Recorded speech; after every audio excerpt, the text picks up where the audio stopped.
हम लोग स्टार्ट करने वाले हैं दी फंडामेंटल कंसेप्ट्स ऑफ जावास्क्रिप्ट। इसके बाद वाला जो लेक्चर होगा it will be on advance concepts of JavaScript. And ये जो लेक्चर है ये कंटिन्यूएशन है for the previous lecture which was on a boot camp for basic HTML and CSS।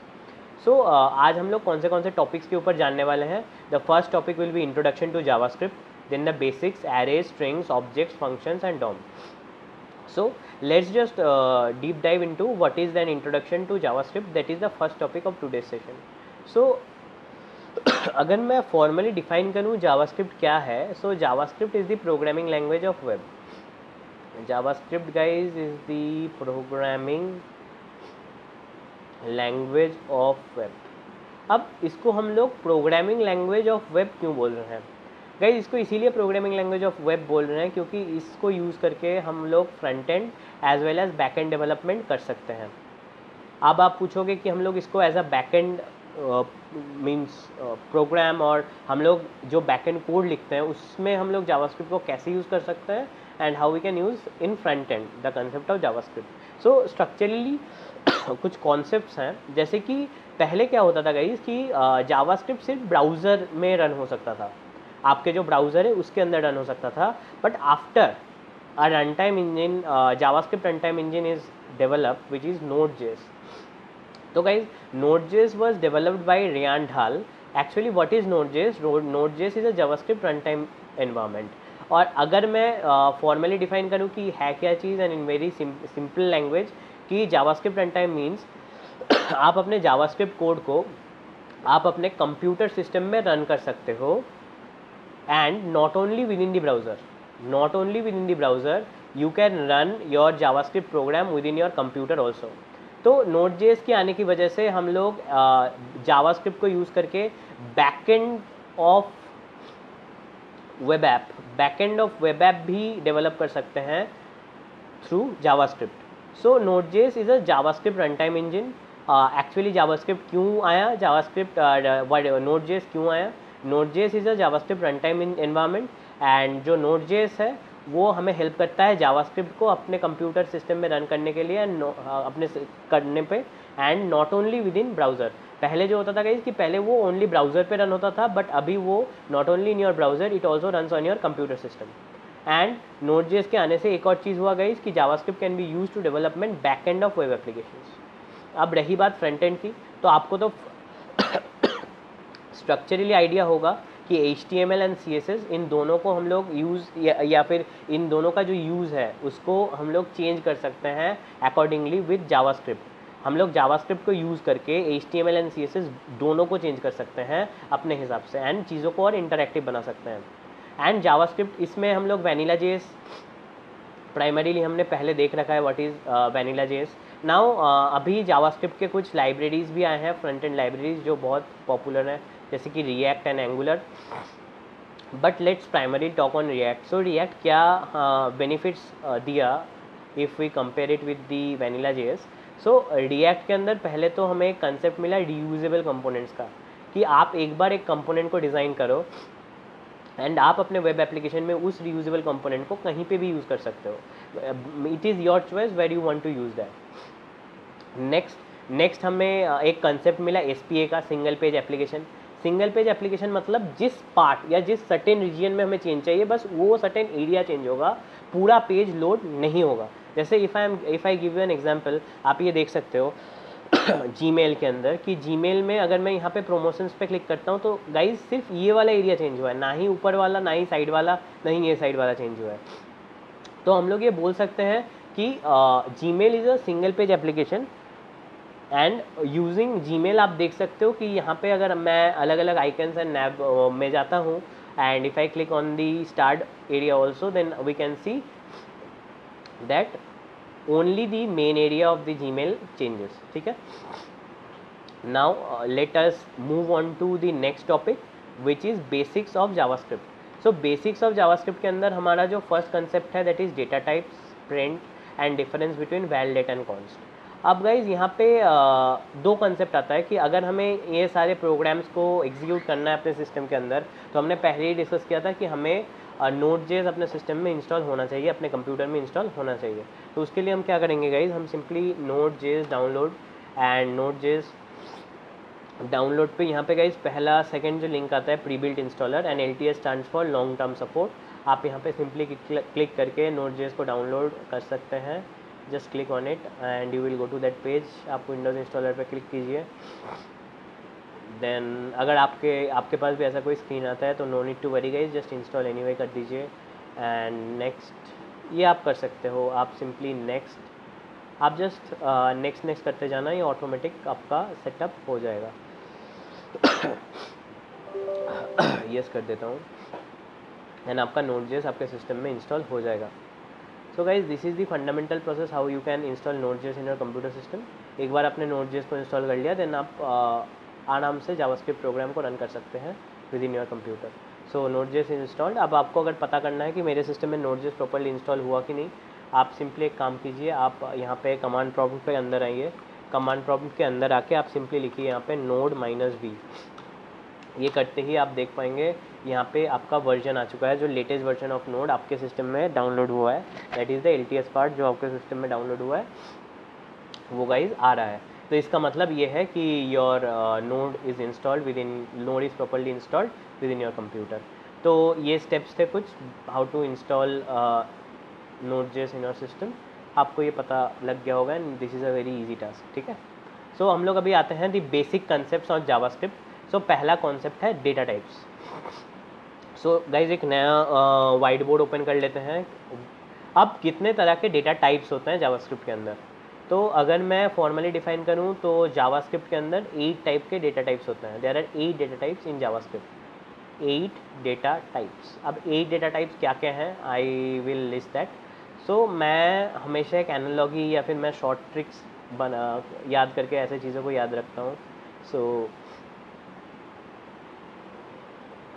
This is the shortcut trick. तो S stands for string, N stands for number, U stands for undefined, B stands for big int, O stands for object, again B stands for boolean, S stands for symbol, and then N stands for null. So guys, these are the primarily these are the 8 types of data types which is present within JavaScript. आप ये याद कर सकते हो guys, this is a very theoretical concept। आप ये पढ़ भी सकते हो एंड याद रख सकते हो। I will not be getting into deep of the concept। आप ये खुद से भी एक्सप्लोर कर सकते हो what are the differences between each data types। आपको कुछ पता भी होगा regarding string, number, object, आपको ये प्रीवियस आइडिया भी होगा, but this are the fundamentally this are the 8 data types in JavaScript, ठीक है गाइस। सो अब हम लोग डिस्कस करते हैं the next part which is how to print hello world in JavaScript. So अगर हमें हेलो वर्ल्ड प्रिंट करना है विद इन जावास्क्रिप्ट, सो हम लोग क्या कर सकते हैं, हम लोग सिंपली टू प्रिंट हम लोग क्या यूज़ करते हैं, हमारे पास कमांड होता है console.log, और यहाँ पे हम लोग जो हमें प्रिंट करना है एज अ स्ट्रिंग हम लोग पास कर सकते हैं। तो हेलो वर्ल्ड, तो हेलो वर्ल्ड मैंने पास कर दिया क्योंकि मुझे हेलो वर्ल्ड प्रिंट करना था। तो अगर आप इसको रन करके आप इसका आउटपुट देखते हो तो इसका आउटपुट आपका हेलो वर्ल्ड आ जाएगा। So this is the basic way to print, ठीक है गाइस, console.log। अब मैं इसको प्रैक्टिकली ही करके दिखाऊंगा। And our next topic is what is the fundamental difference between var, let and const। So वो भी डिस्कस कर लेते हैं गाइस कि var, let एंड const में फंडामेंटली क्या क्या डिफरेंस होते हैं। सो मैं इसको भी बंद कर देता हूँ, मैं वाइट बोर्ड ओपन कर लेता हूँ। सो मैं अगर फंडामेंटल डिफरेंस के बारे में आऊँ गाइस, तो var के केस में क्या होता है, जैसे मैंने एक वेरिएबल नेम रखा a एंड मैंने उसको ऐसे डिक्लेयर किया var a इक्वल टू 3। तो इन केस ऑफ वेरिएबल मैं अगर var a फिर से लिखूँ within the same code equal to 4 and मैं यहाँ अगर console.log करूँ तो मेरा कोई एरर नहीं आएगा, तो मेरा फिर 4 आ जाएगा। अगर मैं यहाँ पे a इक्वल टू 5 कर दूँ तो मेरा यहाँ पे 5 आउटपुट आ जाएगा। तो गाइज मतलब इन केस ऑफ वैर हम लोग उसको इनिशियलाइज भी कर सकते हैं एंड री डिक्लेयर भी कर सकते हैं। In case of var we can redeclare and reinitialize both for the variable. And अगर हम लोग लेट यूज़ करते हैं तो लेट के केस में क्या होता है, अगर मैं लेट a इक्वल टू 3 लिखा एंड मैंने फिर लेट a इक्वल टू 4 लिखा तो गाइज ये एरर शो करता है। बिकॉज हम इसके केस में क्या कर सकते हैं, हम वैल्यू a का वैल्यू तो चेंज कर सकते हैं जैसे a इज इक्वल टू 5 तो करेक्ट है गाइज, बट उसको हम लोग फिर से रीडिक्लेयर नहीं कर सकते, तो this process is not allowed in case of let. तो इसमें क्या होगा, अगर मैं कंसोल डॉट लॉग करता हूँ एंड लेट से मैंने इस स्टेटमेंट को एग्जीक्यूट नहीं किया, मैंने लेट इक्वल टू 3 किया, तो कंसोल डॉट लॉग अगर मैं a करता हूँ तो ये आउटपुट मेरा 5 हो गया। तो गाइज़ मैं यही बोलना चाहता हूँ कि अगर आप लेट यूज़ करते हो तो आप लेट ए एंड लेट ए 2 बार नहीं कर सकते, आपको एक बार ही डिक्लेयर करना है, and then if you want to change you can change the value of the variable. And in case of const जो वैल्यूज़ होते हैं गाइज वो within the programs constant रहते हैं, हम चेंज नहीं करते, ना इधर हम उसको रीडिक्लेयर या रीइनिशलाइज या फिर वैल्यू भी हम लोग चेंज नहीं कर सकते। जैसे अगर कॉन्स्ट ए इक्वल टू 4 है, अगर मैं यहाँ पे ए इक्वल टू 5 लिखूँ या फिर मैं कॉन्स्ट ए इक्वल टू 6 लिखने की कोशिश करूँ, इन बोथ केस मुझे एरर मिलेगा गाइज, क्योंकि कॉन्स्ट जो वेरिएबल है, जो कॉन्स्ट वेरिएबल्स होते हैं guys, const variable generally remain constant within the life time of a program, और इन दिस केस हम लोग यूजिंग कॉन्स्ट हम लोग कॉन्स्टेंट्स को स्टोर करते हैं, जैसे कि API कीज़ हो गया या फिर कोई कॉन्स्टेंट वैल्यू हो गया। This is the general pattern of using const. And आप जो वेरिएबल नेम होता है with a const data with a const type, तो वो यूजुअली हम लोग कैपिटल लेटर्स यूज़ करते हैं, ऑल कैप्स। एंड उसमें एक और चीज़ है कि when we use const so we can't change the value of that variable within the life time of the program. So guys fundamentally यही difference between var, let and const. So आपको guys ये पहले से clear हुआ होगा, and हमने और भी इसको लेके डिस्कस कर लिया, तो I hope the concept of var, let and const is clear. Now अब हम लोग आते हैं एरेज के ऊपर। Now what are arrays? Fundamentally आप सबको पता है एरेज क्या है, आपने बेसिक प्रोग्रामिंग कर रखा है, बहुत सारे लोगों ने नहीं भी कर रखा है, तो मैं सिंपली एक एग्जांपल देता हूँ। एरे क्या करता है? It is a data structure, it is a data structure which stores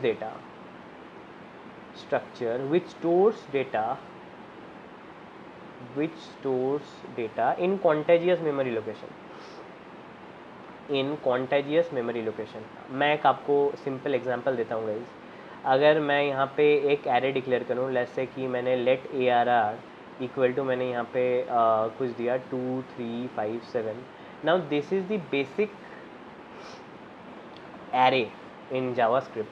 अब अगर आप देखो तो इसका जो मेमोरी लोकेशन होता है गाइज, जो मेमोरी में स्टोर होता है, जैसे अगर इसका मेमोरी एड्रेस 100 है एंड अगर मेरा इंटीजर साइज 4 ले रहा है, तो हमारा जो नेक्स्ट मेमोरी एड्रेस होगा वो 104 एड्रेस पे होगा, it will be 108 and it is 112।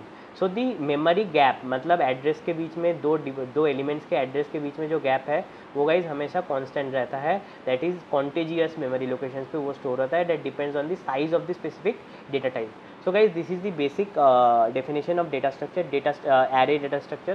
So array data structure में गाइज यही होता है कि हम लोग बहुत सारे एलिमेंट को एक साथ स्टोर कर सकते हैं इन contagious memory locations.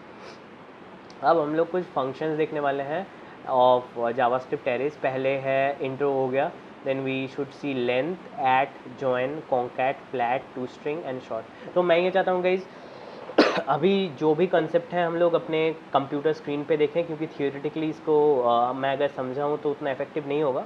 So let's just do some practical exercise. So हम लोग यहाँ पे एक काम करते हैं, हम लोग यहाँ पे एक फ़ाइल बना लेते हैं train.js या फिर training.js। नेक्स्ट हम लोग क्या करते हैं, तो पहले हमने वैलिडेट कॉन्स्ट का वो देख लेते हैं जो मैंने अभी बताया आपको। जैसे मैं अगर यहाँ पे लिखता हूँ वैर a इक्वल टू 3 एंड मैं सेकेंड में लिखता हूँ वैर a इक्वल टू 4 एंड मैं अगर कंसोल डॉट लॉग ए करता हूँ एंड यहाँ पे और एक चीज़ कर लेते हैं a is equal to 5 and मैं अगर अब इस प्रोग्राम को रन करता हूँ, जावास्क्रिप्ट प्रोग्राम को रन करने के लिए गाइस सिंपल एक ही चीज़ होता है, नोड training.js। गाइज अभी मैंने नोड इंस्टॉल किया था एंड मेरा जो VS कोड था वो प्रीवियसली ओपनड है, तो आपको भी अगर ये दिक्कत आ रही है कि नोड इज़ नॉट रिकॉग्नाइज्ड, आप सिंपली एक काम करिए, आप अपने VS कोड को क्लोज करके ओपन करना आफ्टर यू इंस्टॉल Node.js, ताकि जितने भी चेंजेस हैं वो अपडेट हो जाए with in the VS code, जितने भी चेंजेस हैं वो अपडेट हो जाएं, ठीक है। सो आई होप अब कोई दिक्कत नहीं आनी चाहिए। मैं अगर अब अपने प्रोग्राम को रन करता हूँ and let's just run our program. Simply अगर आपको आपके जावास्क्रिप्ट फाइल को स्टार्ट करना है या फिर एग्जीक्यूट करना है, तो आप सिंपली एक कमांड याद रखिएगा, is node and the file name, right. तो मैं यहाँ पे सिंपली क्या करूँगा, नोड ट्रेनिंग डॉट जेएस। तो ये करते ही गाइज आपको आप लोग देख सकते हैं कि मेरा 5 आउट एज एन आउटपुट आ गया है। अब यहाँ पे मैं वैर ना यूज़ करके अगर मैं लेट यूज़ करता गाइज, अगर मैं लेट यूज़ करता एंड मैं लेट यूज़ करता गाइज, तो आप देख सकते हो यहाँ पे एरर आ रहा है। तो मैं अगर नोड ट्रेनिंग डॉट जेएस करूँ तो सॉरी गाइज, मैंने सेव नहीं किया था, एक बार मैं सेव कर लेता हूँ इसको एंड देन मैं एग्जीक्यूट करता हूँ अपने प्रोग्राम को। तो देखिए गाइज एक एरर आ गया, error is identified a has already been declared. तो एज हमने कॉन्सेप्ट डिक्लेयर किया, कंसेप्ट हमने पढ़ा था कि लेट अगर कोई variable is declared with let then we can't redeclare it, but अगर हम लोग if we want to change the value we can easily do that. So simply अगर मैं यहाँ पे ये करता हूँ and then I just start the program, तो आप देख सकते हो कोई इशू ऐसा सच नहीं आ रही।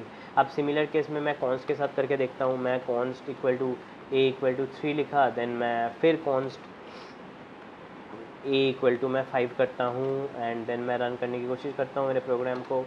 तो आप देख सकते हो यहाँ पे एरर आ गया, identified a has already been declared. तो मैं एक काम करता हूँ, इसको हटा देता हूँ। अब मैं बस इतना कोड रखता हूँ कि मैंने पहले ए इक्वल टू 3 किया था, अब मैं ए को चेंज करने के लिए एक को चेंज कर रहा हूँ which has a const type. तो अगर मैं फिर करता हूँ, देखिएगा फिर एक एरर आ गया, because assignment to constant variable is a type error. तो हम लोग चेंज नहीं कर सकते दी वैल्यू ऑफ ए, अगर वो कॉन्स्टेंट है तो वो within the program, within the life time of the program वो हमेशा कॉन्स्टेंट ही रहेगा। ठीक है गाइज। अब अगर मैं नोड ट्रेनिंग डॉट जेएस करता हूँ तो गाइज देख सकते हो कि you now understood the fundamental difference between var let and const. So हम आगे चलते हैं on the concept of arrays. So मैं एक एरे बना लेता हूँ गाइज, मैं यहाँ पे एक एरे बना लेता हूँ पहले, जो हमने ऑलरेडी डिस्कस किया था 1 2 3 4 5।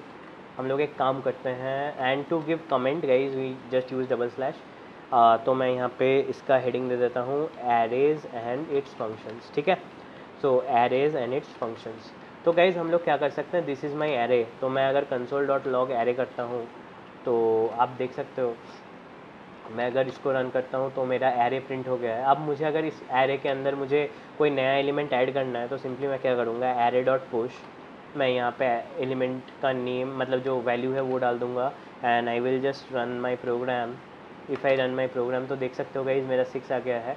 एंड अगर मुझे और एक एलिमेंट पुश करना है तो मैं एरे में पुश कर सकता हूँ, that is 7।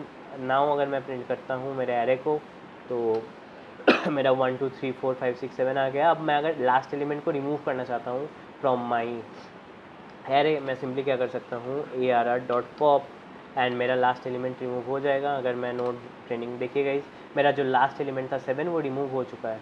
So this is the basic concept of push and pop with in the array. अब नेक्स्ट देखते हैं गाइस क्या है, पहला फंक्शन है length.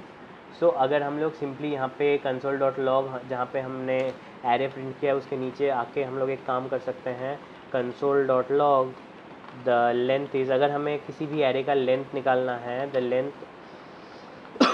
Length of the array is, तो हम लोग सिंपली क्या कर सकते हैं, हम लोग सिंपली ARR डॉट लेंथ कर सकते हैं and we will just start the program and हमें यहाँ मिल गया the length of the array is 6 and the array is 1 2 3 4 5 6। तो हमें समझ में आ गया what is the use of length.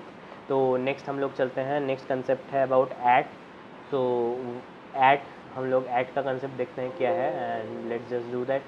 सो अगर मुझे ऐट इंडेक्स, आपको इंडेक्सिंग के बारे में पता होगा इफ़ यू स्टडीड एरे, अगर आपने पास्ट में किसी प्रोग्रामिंग लैंग्वेज में प्रोग्राम कर रखा है, if you have use C++ या पाइथन, आपको पता होगा कि एरे का जो इंडेक्सिंग होता है वो 0 1 2 3 ऐसे होता है, दैट स्टार्ट्स विद 0। तो अगर मुझे फर्स्ट इंडेक्स का मुझे एलिमेंट चाहिए तो मैं वहाँ पे सिंपली क्या कर सकता हूँ, console dot log, let's say मुझे सेकेंड एलिमेंट अगर चाहिए तो the second element in array is, तो मैं यहाँ पे सिंपली क्या कर दूँगा, ARR डॉट ऐट, मैं यहाँ पे पास कर दूँगा 2 and if I just run the program, आप देख सकते हो the second element, sorry second element के केस में गाइज आपको ये पता, यहाँ पे हमने एक मिस्टेक किया है कि सेकेंड एलिमेंट मतलब the index of that element is 1, right, क्योंकि इंडेक्सिंग 0 से स्टार्ट होता है। तो गाइज आपको अगर सेकेंड एलिमेंट चाहिए तो आप ARR@1 यूज़ कर सकते हो। एंड अगर मैं, ये आप देख सकते हो आपको मुझे सेकेंड एलिमेंट मिल गया। अगर मैं इसको थोड़ा मॉडिफाई कर सकता हूँ, मैं सिंपली थर्ड एलिमेंट अगर मुझे चाहिए, if I want my third element, ये थर्ड एलिमेंट मैंने जहाँ पे मैंने ऐट यूज़ किया, ऐट फंक्शन यूज़ किया है, वो यूज़ ना करके हम लोग डायरेक्टली जो इंडेक्सिंग प्रॉपर्टी है we can use that also. So अगर मैं array1 प्रिंट करता हूँ, सॉरी array2 प्रिंट करता हूँ, and if I just run my programme, तो आप देख सकते हो the third element of the array, मतलब आप किसी भी इंडेक्स में आइदर ऐड फंक्शन यूज़ करके कर सकते हो या फिर you can just use this bracket and pass the index of which the element you want to print, ठीक है, या यू वांट टू यूज़। तो this is the basic concept guys. अब हम लोग बात कर लेते हैं जॉइन के बारे में। जॉइन के केस में गाइज ये होता है कि जितने भी एरेज एलिमेंट्स हैं, इसको अगर हमें एक स्ट्रिंग बनाना है, एक स्ट्रिंग में जॉइन करना है, एक स्ट्रिंग के हिसाब से जॉइन करना है, then we can use join. Let's मुझे सबको जॉइन करना है, I am just giving example within the whiteboard. तो अगर हमें विद इन दी प्रोग्राम, अगर हमें जैसे जितने भी एलिमेंट्स हैं, जैसे कि 1 2 3 4 5 है, तो इसको हमें क्या करना है, एक स्ट्रिंग की तरह बनाना है। जैसे हमें इसको 1 2 3 4 5 बनाना है, या फिर 1 स्टार्ट 2 स्टार्ट 3 स्टार 4 स्टार 5 बनाना है। तो एक totally it, if we want to make the array to a string, we can use the concept. तो हम लोग एक काम करते हैं, console.log यूजिंग join फंक्शन। अगर हम लोग join फंक्शन को यूज़ करते हैं, एंड अगर हम लोग ARR.join,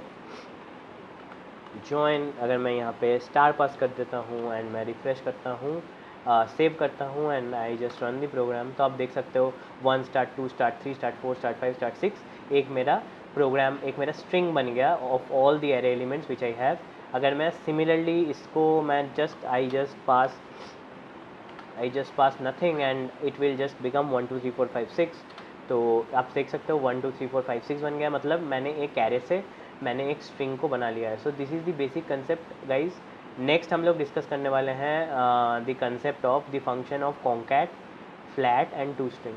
अगर हम लोग दो एरेज को कॉन्कैट करना चाहें, जैसे मेरा एक एरे है 1 2 3 4 5 एंड मेरा ARR1 है 5 6 7, अगर मेरे पास दो एरेज हैं एंड मैं इन दो एरेज को कॉन्कैट करना चाहता हूँ, तो मैं सिंपली यहाँ क्या करूँगा, लेट से मुझे एक रिजल्टेंट एरे चाहिए, एक रेस एरे चाहिए, तो मैं सिंपली यहाँ पे एक काम कर सकता हूँ, मैं यहाँ पे एक काम कर सकता हूँ, constress equal to AR.concat, and मैं दो एरे को कॉन्कैट कर सकता हूँ या फिर एक साथ जोड़ सकता हूँ इन बेसिक टर्म्स। तो मैं अगर यहाँ पे द कॉन्कैटिनेटेड एरे को प्रिंट करूँ, and if I print the concatenated array, so अगर मैं यहाँ पे प्रिंट करता हूँ द कॉन्कैटिनेटेड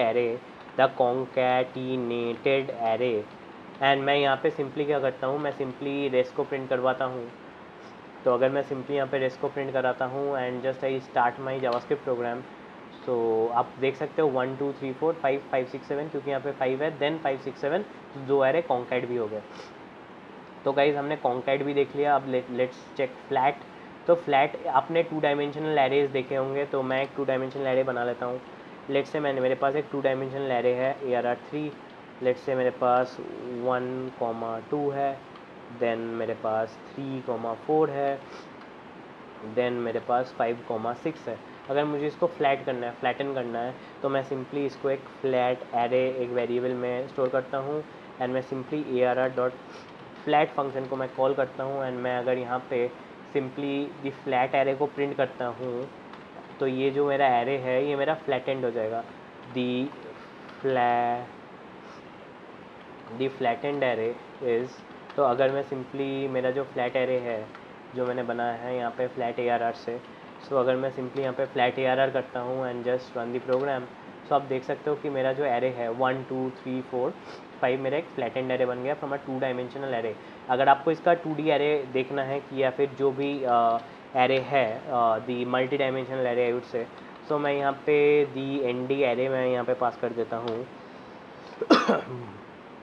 तो अगर आपको वो देखना है कि वो कैसे प्रिंट होता है, तो आप सिंपली ARR3 को प्रिंट करके देख सकते हैं। एंड अगर मैं रन करता हूँ, सो आप देख सकते हैं द ND एरे इज़ ऐसे आया था, and after flattening it become this. So ऐसे हम एरेज को फ्लैटन कर सकते हैं गाइज। नेक्स्ट एक कंसेप्ट है टू स्ट्रिंग। तो टू स्ट्रिंग को यूज़ करके हम एरे को एक स्ट्रिंग में कन्वर्ट कर सकते हैं, एरे के सारे एलिमेंट्स को। So let's just use that console.log। हम लोग सिंपली यहाँ पे लिखेंगे using to string function, using to string function. अगर हम लोग using to string function use करते हैं एंड हम लोग क्या करते हैं, सिंपली arr.toString को कॉल करते हैं। एंड अगर हम लोग सिंपली इसको सेव करके अपने प्रोग्राम को रन करते हैं तो आप देख सकते हो 1 2 3 4 5 तो मेरा प्रोग्राम रन हो चुका है। तो गाइज़ आपको ये समझ में आ गया होगा कि टू स्ट्रिंग क्या है। अब हमारे पास एक कंसेप्ट आता है about shorting of arrays.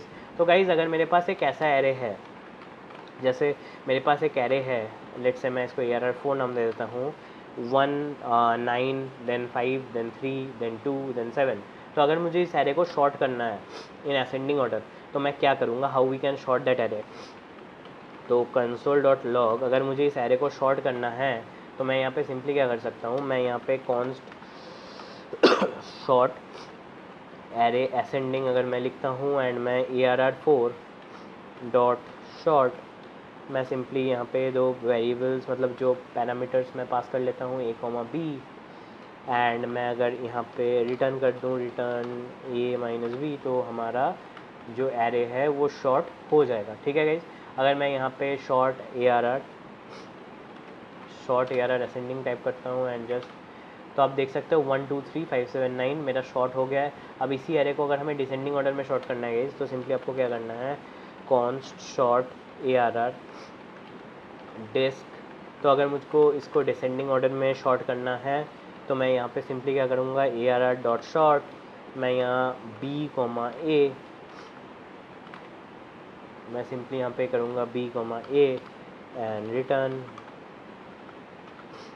a - b and मैं अगर यहाँ पे console.log एंड मैं यहाँ पे मैं अगर सिंपली यहाँ पे DESC को प्रिंट करूँगा then I will get if I just run the program. तो आप देख सकते हो 9 7 5 3 2 1 ये हो गया है। एंड तो this is the basic properties guys. आपको ये समझ में आ गया होगा कि कैसे हम एरे को शॉर्ट कर सकते हैं in ascending and descending order. अलग अलग फंक्शंस के बारे में हमने सीखा, हमने एरेज के सारे फंक्शंस के बारे में डिस्कस किया। तो गाइज अब हम लोग आगे बढ़ते हैं to our next topic which is string. तो गाइज आगे बढ़ते हैं to our next topic which is string. Let's just save it. What is string. तो आपको स्ट्रिंग के बारे में बेसिक आइडिया पता ही है। String is a sequence of characters which is which represent a word, means a sequence of characters which represents a word and is generally indicated using or generally declared using a quotation mark। ठीक है, तो ये आपको basic definition तो string की पता है।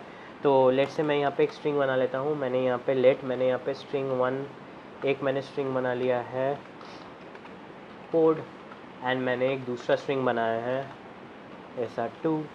अगर मैंने यहाँ पे एक दूसरा स्ट्रिंग बनाया है मैप, तो अगर मैं इन दोनों स्ट्रिंग को एक साथ कॉन्कैटिनेट करना चाहूँ तो मैं सिंपली यहाँ पे क्या कर सकता हूँ, console.log str1 प्लस str2। अगर मैं ये सिंपली करता हूँ एंड मैं जस्ट Ctrl+J एंड मैं यहाँ पे रन करता हूँ तो आप देख सकते हो मेरा कोड मैप आ चुका है। And this is the basic string concatenation property. तो हमें समझ में आ गया है what is the basic string concatenation property. Then हम लेंथ चेक करते हैं कि what is the concept of length. तो अगर हम सिंपली यहाँ पे किसी भी स्ट्रिंग के लेंथ को जानना चाहते हैं तो सिंपली हम लोग क्या कर सकते हैं, console.log हम लोग सिंपली क्या करेंगे str1.length एंड सिंपली अगर मैं इसको रन करता हूँ तो यहाँ पे देखिए जो कोड का लेंथ है वो 4 है, तो मेरा लेंथ आ चुका है। Then we can what is the use of split. तो स्प्लिट क्या करता है गाइस, स्प्लिट जो हमारे स्ट्रिंग के सारे कैरेक्टर्स हैं उसको एक एरे में कन्वर्ट करता है। तो अगर मैं सिंपली यहाँ पे एक चीज़ करता हूँ, मैं console.log अगर मैं सिंपल मैं str1 डॉट स्प्लिट कर देता हूँ and if I split them now अगर मैं रन करता हूँ तो आप देख सकते हो CODE सारे कैरेक्टर्स मेरे एक एरे के फॉर्म में आ गए। तो मुझे अगर एक स्ट्रिंग के सारे कैरेक्टर्स को विद इन दी एरे मुझे स्टोर करना है या फिर रिप्रेजेंट करना है तो यूज़ द स्प्लिट फंक्शन।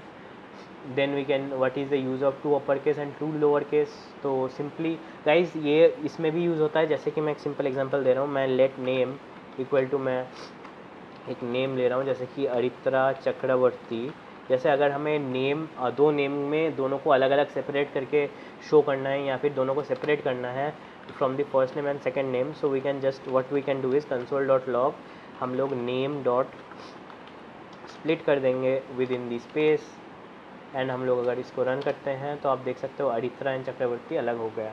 तो this is a use case guys, कभी कभी हम लोग इसको यूज़ कर लेते हैं। हम इसको नेम 1 दे देते हैं गाइस, सो नेम 1। तो गाइस यहाँ तक अभी तक किसी को कोई दिक्कत नहीं आनी चाहिए, all the basic concepts have discussed. अब अगर मुझे ये सारे जो मेरा स्ट्रिंग है इसको मुझे पूरा कैपिटल में शो करना है, या फिर मैंने मेरे जो कोड जो लिखा है उसको मुझे कैपिटल में करना है, तो मैं सिंपली क्या कर सकता हूँ, console.log str1 dot upper two upper case. तो अगर मैं ये यूज़ करता हूँ तो मेरे सारे कैरेक्टर्स अपर केस में आ जाएंगे as you can see. And अगर मैं सिंपली इसको लोअर केस में करता हूँ console.log, तो मेरे ऑलरेडी लोअर केस में है, बट ये जो मेरा सी है ये भी लोअर केस में आ जाएगा। तो मैं क्या कर सकता हूँ, str1 dot to lower case, and अगर मैं टू लोअर केस फंक्शन को कॉल करता हूँ, then if I just run it, so यहाँ पे आप देख सकते हो मेरा सी भी स्मॉल हो चुका है।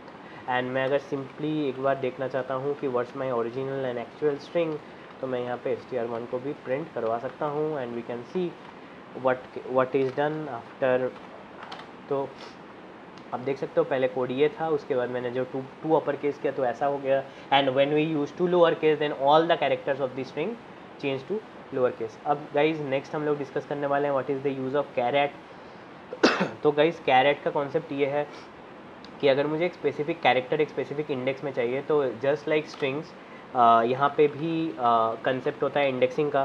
तो अगर मुझे यहाँ पे इसके सेकंड इंडेक्स को मतलब 0 1 2 मतलब डी को एक्सेस करना है, तो मैं यहाँ पे सिंपली क्या कर सकता हूँ, str1 डॉट कैरेट, अगर मैं यहाँ पे 1 दे दूँ, 0 1 2 सॉरी, अगर मैं यहाँ पे 2 पास कर दूँ तो आप देखना कि यहाँ पे मेरा डी प्रिंट हो जाएगा। तो this is the character which is present at an index 2 of the string. And then what is use of concat. So concat guys दो से ज़्यादा स्ट्रिंग्स को एक साथ कॉन्कैट करने में हेल्प करता है। जैसे मैं यहाँ पे एक और स्ट्रिंग अगर मैं ले लूँ, late str3 equal to community, तो अगर मुझे दो से ज़्यादा स्ट्रिंग्स को एक साथ कंबाइन करना है अगर मुझे दो से ज़्यादा स्ट्रिंग्स को कंबाइन करना है तो मैं यूज़ कर सकता हूँ the concept of concat function. So using concat function we get, अगर मैं यहाँ पे सिंपली प्रिंट करवाता हूँ तो मैं क्या कर सकता हूँ, str1 dot concat, str1 dot concat। अब मैं क्या करता हूँ, मैं सिंपली पहले तो पास करता हूँ space, then we can use str2, then simply we can pass str3। अगर हम लोग ऐसे करते हैं and then we run the program, तो आप देख सकते हो कोड मैप कम्युनिटी बन गया गाइज।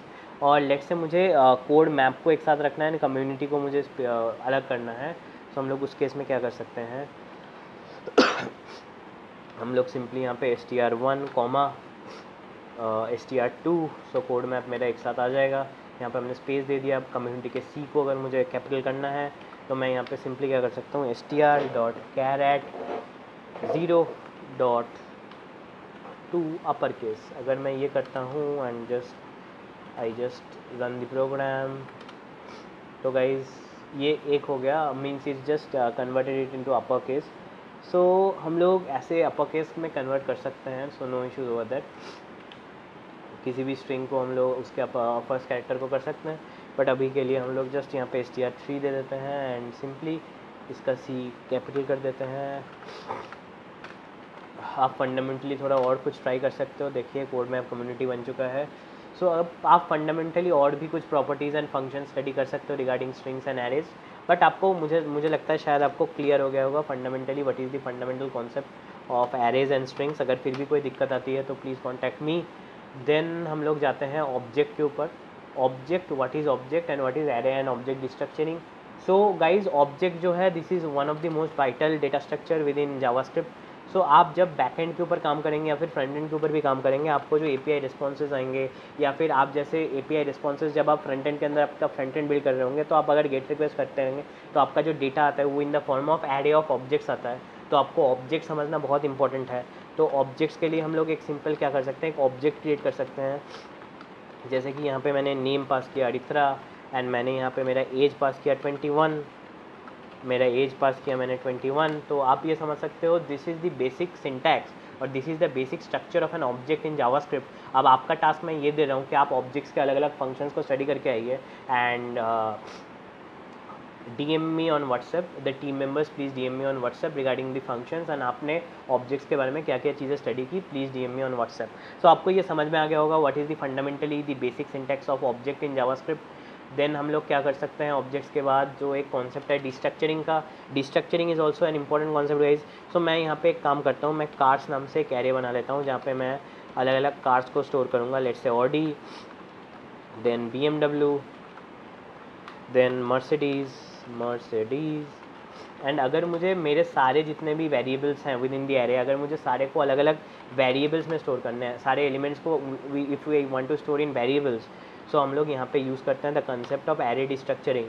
सो हम लोग क्या कर सकते हैं, सिंपली car1, car2, car3 अगर हम लोग करते हैं तो सिंपली यहाँ पे एंड यहाँ पे हम लोग अगर पास करते हैं कार्स, तो सिंपली यहाँ पे क्या हो जाएगा guys, car1 Audi, car2 BMW and car3 Mercedes. आप यहाँ पे कुछ भी कर सकते हो and you will get the proper result accordingly. अगर मैं यहाँ पे console.log car2 करता हूँ, car3 करता हूँ, car2 ही करता हूँ एंड मैं लेट्स से car3 भी करता हूँ, तो एज़ यू अंडरस्टैंड कि car1 करता हूँ तो आउटपुट क्या आना चाहिए, पहले car2 दैट इज़ BMW, उसके बाद क्या आएगा car3 that is Mercedes and then it will come at Audi. तो इसका मतलब क्या हुआ, मैंने जितने भी एलिमेंट्स थे मेरे एरे में उसको स्पेसिफिक एक वेरिएबल मैंने असाइन कर दिया टू दैट। सो अगर मैं अभी यहाँ पे सिंपली मैं रन करता हूँ तो आप देख सकते हो BMW, मर्सिडीज़ एंड ऑडी कर लिया and similar concept with object structuring. So react के अंदर यूज स्टेट हुक आता है, तो यूज स्टेट हुक के अंदर हम लोग एरे डिस्ट्रक्चरिंग के कंसेप्ट को यूज़ करते हैं। So stay tune for the lectures, आपको धीरे धीरे सारे कंसेप्ट समझ में आ जाएंगे कि how they are used in real life projects. So अगर आपको सिमिलरली ऑब्जेक्ट को डिस्ट्रक्चर करना है, जैसे मेरा ये ऑब्जेक्ट है, तो मैं यहाँ पर सिंपली कर सकता हूँ क्या गाइज कि मैंने यहाँ पे नेम एज पास कर दिया एंड मैंने यहाँ पे मेरे ऑब्जेक्ट को पास कर दिया। और अगर मैं यहाँ पे console.log नेम एज करता हूँ तो मुझे सिमिलरली मैंने जो ऑब्जेक्ट के अंदर पास किया है वो मुझे एज एन आउटपुट आ जाएगा। सो इफ़ आई जस्ट, आप देख सकते हो अरित्रा एंड 21 आ चुका है। So this is the basic concept of array and object structuring. आपको समझ में आ गया होगा कि ये जो नेम की है, जो की वैल्यू पेयर के अंदर जो ऑब्जेक्ट में स्टोर होता है कि there is a key and there is a value to a key, तो ये जो की वैल्यू स्ट्रक्चर है within this structure of how we can store a data, this is defined as objects in JavaScript. तो इसको use करके ही हम यहाँ पे ऑब्जेक्ट डिस्ट्रक्चरिंग के कंसेप्ट को आगे ले आएँ। So this is the fundamental concept of object destructuring. चलिए गाइस अभी आगे बढ़ते हैं, then let's go to the next concept. तो हमारा जो नेक्स्ट कंसेप्ट है गाइस वो है फंक्शन का। तो आपको पता ही है कि फंक्शन क्या चीज़ है। Function is basically a specific piece of code जहाँ हम कुछ रिडंडेंट कोड को लिख देते हैं ताकि बार बार या जो बार बार यूज़ होने वाला है रिडंडेंसी को हटाने के लिए हम एक पीस ऑफ कोड लिख देते हैं। जैसे 2 नंबर को ऐड करना, हमने एक फंक्शन बना लिया है तो हम जस्ट पैरामीटर्स पास करेंगे एंड हमें सिर्फ उसका जो आउटपुट है वो चाहिए होगा। तो ऐसे फंक्शंस यूज़ होते हैं, तो हमारा कोड जो होता है उसको शॉर्ट हो जाता है ताकि हमें रिडंडेंट कोड ना लिखना पड़े। जैसे मैं यहाँ पे सिंपली अगर मैं एक जनरल फंक्शन लिखूँ इन जावास्क्रिप्ट कि मैं यहाँ पे फंक्शन a, b लिखा एंड मैंने यहाँ पे सिंपली क्या किया, मैंने रिटर्न कर दिया a + b को। एंड अगर आप यहाँ पे console.log करते हैं, console.log 2, 3 एंड अगर आप इसको रन करते हैं प्रोग्राम को, तो सॉरी माय मिस्टेक गाइज, आपको ऐड फंक्शन के अंदर रन करना था 2, 3 एंड मैं रन करता हूँ तो गाइज देख सकते हैं कि 5 रिजल्ट आ गया। Now this is the general way to represent a function. JavaScript के अंदर और एक वे में हम लोग फंक्शन को डिक्लेयर कर सकते हैं using arrow functions. Arrow functions के केस में क्या होता है, ये एरो फंक्शन का सिंटैक्स होता है गाइज, जैसे जैसे आप प्रैक्टिस करते रहेंगे आपको समझ में आता जाएगा कि एरो फंक्शन है क्या।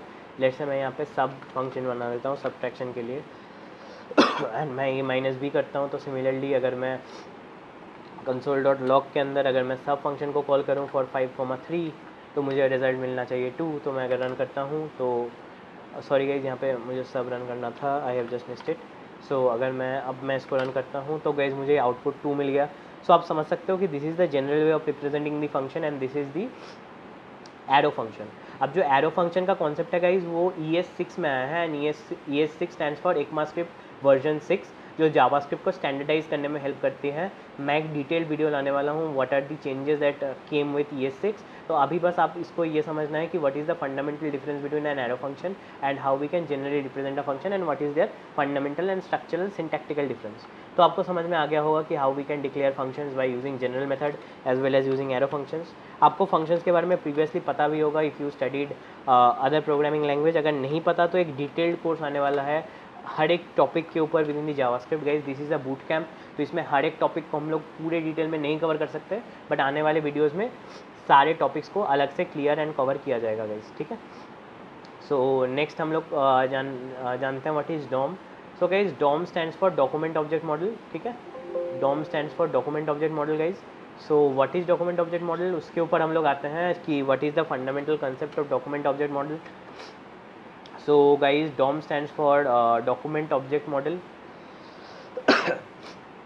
and this is the fundamental property of JavaScript जिसको यूज़ करके हम लोग HTML एंड CSS को चेंज करते हैं एंड अपने वेबसाइट को मैनिपुलेट करते हैं। Document object model with using vanilla JS. मैं एक सिंपल एग्जांपल दे रहा हूँ डॉम का। सो डॉम का अभी आप ये टास्क है, आप डॉम के बारे में थोड़ा डिटेल्ड सर्च करके आइए, but I will give a basic example कि हम कैसे HTML एंड CSS को अपने हिसाब से चेंज कर सकते हैं यूजिंग वैनिला जेएस। तो एक फ़ाइल यहाँ पे क्रिएट करते हैं, लेट्स से यहाँ पे बनाते हैं हम लोग index.js एंड हम लोग क्या करते हैं, सॉरी index.js नहीं, एक काम करते हैं, इसको बनाते हैं index.html एंड देन हम यहाँ पे अपना एक बेसिक सा HTML कोड लिखते हैं। लेट्स से मैंने एक पैराग्राफ टैग बनाया है एंड मैंने इसको एक ID दे दिया टेक्स्ट टैग। अब अगर मुझे जावास्क्रिप्ट के थ्रू इसके अंदर मुझे कुछ लिखना है तो मैं सिंपली क्या करूँगा, मैं अपने हेड के अंदर या फिर मैं अपने बॉडी जहाँ पे मेरा ख़त्म होता है उसके अंदर भी मैं एक स्क्रिप्ट टैग दे सकता हूँ। तो मैंने यहाँ पे एक स्क्रिप्ट टैग दे दिया। अब स्क्रिप्ट टैग के अंदर मैं क्या कर सकता हूँ, मैं कॉन्स्ट obj, मैं इस ऑब्जेक्ट को मैं फाइंड कर सकता हूँ कि document dot get element by ID। तो इसका मतलब क्या हुआ कि अगर मेरे HTML में इस ID से कोई ऑब्जेक्ट या फिर कोई ऐसा प्रेजेंट है टैग जो इसको रिजेंबल करता है तो मुझे वो मिल जाए। अब हम लोग क्या कर सकते हैं, document dot get element by ID होता है guys, get element by ID। Then हम लोग एक काम कर सकते हैं, अगर मैं यहाँ पे लिख देता हूँ object dot inner HTML and मैं यहाँ पे लिख देता हूँ वेलकम टू कोड एंड मैं जहाँ पे हमारा फाइल स्टोर है उसको हम लोग जाते हैं उस पर। सो जहाँ पे JS के अंदर जो index.js है तो इसको क्लिक करते हैं तो देखिएगा इस वेलकम टू कोड आ गया है। सो हमने टाइप उसके अंदर का जो कंटेंट है वो थ्रू जावास्क्रिप्ट ऐड किया है। Welcome to code in code map अगर मैं लिखता हूँ तो ऑटोमेटिक गाइस वो चेंज हो जाएगा। तो अगर मैं welcome to code in code map करता हूँ एंड मैं रिफ्रेश करता हूँ तो आप देख सकते हो। और अगर मुझे सिमिलरली इसके अंदर के कलर, टेक्स्ट के कलर्स को चेंज करना है तो मैं सिंपली यहाँ पे क्या कर सकता हूँ, स्टाइल डॉट कलर, मैं अगर यहाँ पे रेड पास कर दूँ एंड मैं अगर रिफ्रेश करूँ तो गाइज़ आप देख सकते हो मैं कलर भी चेंज कर सकता हूँ। तो जावास्क्रिप्ट मतलब इसका मतलब क्या हुआ, मैं कोई डॉक्यूमेंट के अंदर मतलब मेरे HTML के अंदर अगर टेक्स्ट ID से कोई स्पेसिफिक ऑब्जेक्ट या फिर कोई एंटिटी है तो मैं उसको यहाँ पे एज एन डॉक्यूमेंट ऑब्जेक्ट मैं उसको एक्सेस कर सकता हूँ एंड मैं उसको चेंज कर सकता हूँ। तो guys document object model comes in handy when we want to manipulate and change the various features within the HTML and CSS of a web page through JavaScript. तो document object model के बारे में हम लोग अपने आने वाले lectures में और डिटेल्स से डिस्कस करेंगे। आई होप आज का लेक्चर आप सबको क्लियर हुआ होगा कि regarding all the concepts on the introduction to JavaScript basics, arrays, strings, objects, functions and DOM. तो guys thank you for joining. और अगर आपको ये वीडियो समझ में आया है एंड आपको ये पसंद आया तो please like the video and if any team member is listening to it, if you face any kind of a problem, please personally DM me on WhatsApp, I will help you out. So thank you guys for joining and like and subscribe if you like.